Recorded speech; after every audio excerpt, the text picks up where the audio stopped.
Hello everyone, and welcome back to Video Game Hunting here on Player One Start. As we continue the chronicle of my video game collecting journey, the first thing that catches my eye in this retro game store is all of these Rock Band drums. Yeah, this is what I was envisioning would happen with all of this equipment, because the drums themselves are huge and bulky, and probably the biggest item in Rock Band, and a lot of people just don't have the room for them if they're not going to use them. The thing that I find strange here is that, yep, the collector's value on these seem a bit high, at least in my opinion, as it wasn't that long ago I was seeing these in almost every garage sale, with some of them having a note saying free to get home, or please dear God just take them, I don't want to have them in my house anymore. But I bet some people will find this a bit nostalgic, and for the people who haven't played Rock Band yet, this is actually pretty fun. And although I would venture a guess that the drums were probably not the most popular part of this set, I would say that those that did play them did enjoy them. And this was kind of strange, I didn't know this kind of product existed. This is a portable drum set, which I would actually be more inclined to collect, as it is a lot more portable than the actual drum set. Although you'd have to have a table to set this up on, I think this is pretty neat. At that price point though, it was not worth it to me. I'm definitely not going to get any use out of these. I still have my Rock Band drum set somewhere around my house. And speaking of throwing your money down a bottomless pit, I'm very glad I did not catch the collecting bug on these pop figurines. Although I do find these kind of neat, these things just don't offer me any enjoyment because you can't do anything with them other than just display them and collect them. And eventually the collecting market on these is going to crash. I mean, really, I see these as more like the modern day Beanie Babies more than anything else. But moving on to something I can actually collect, here are some N64 games. They have a lot of complete in-box N64 games, which is something I don't see very often. I think Nintendo's decision to keep making these out of cardboard really affects why you don't see these too often in retro game stores, as most people would have thrown them away as disposable packaging. Now down on this shelf, this is mostly what I'm used to seeing.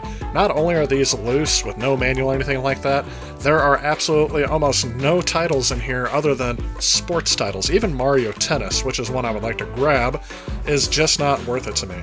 But you do have Donkey Kong 64, Nightmare Creatures, WCW Nitro. But as you go down the list, there aren't too many high-quality titles here that most people are looking for. On the lower shelf here, you see a lot of late 90s sports franchises. It's kind of insane how many of these are gone by the wayside.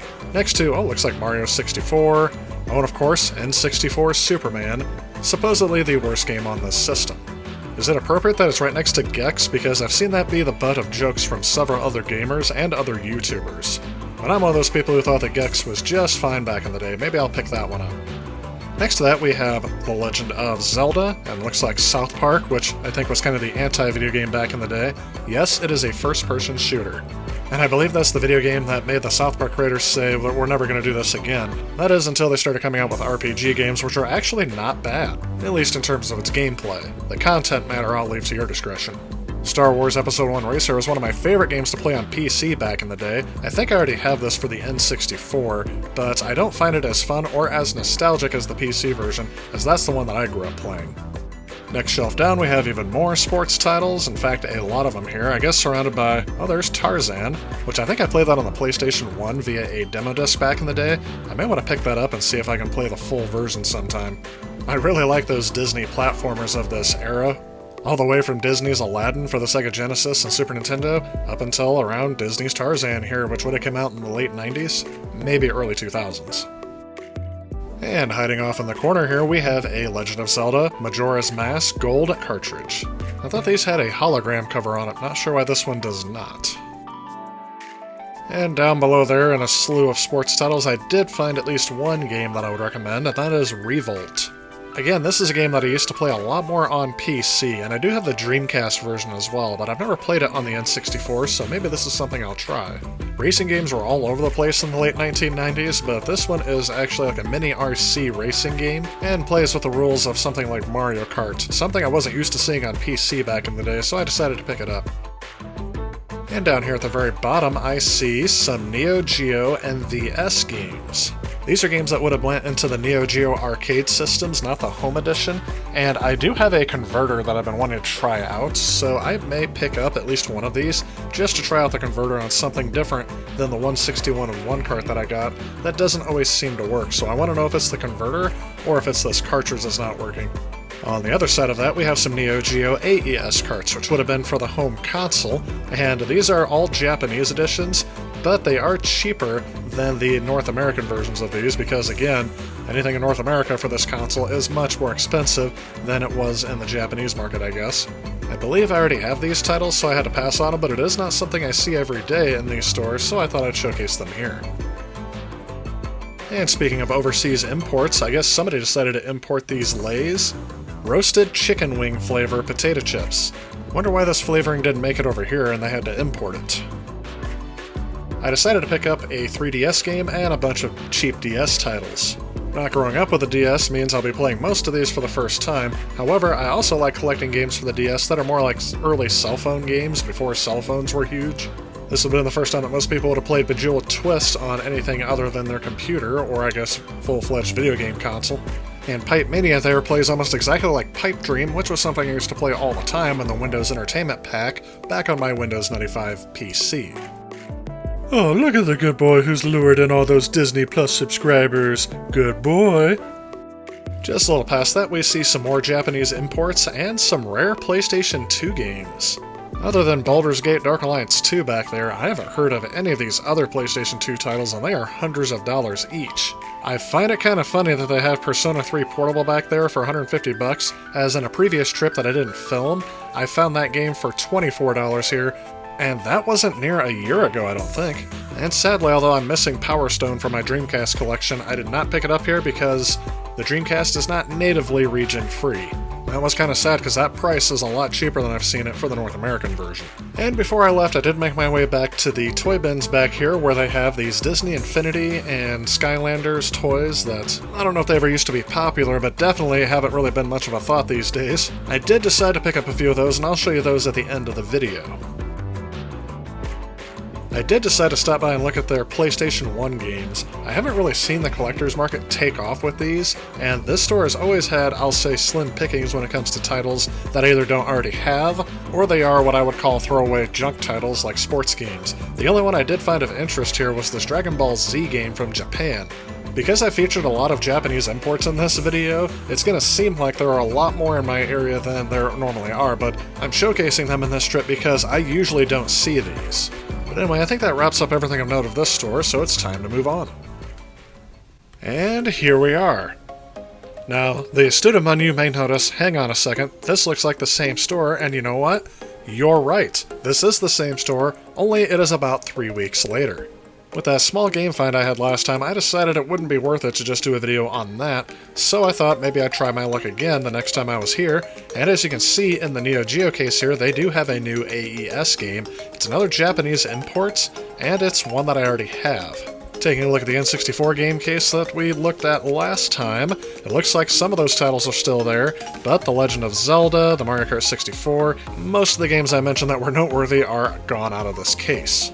I didn't show you the Super Nintendo case last time because there wasn't really anything of note, and this time I didn't see anything different either except for all of the complete in-box Super Nintendo games.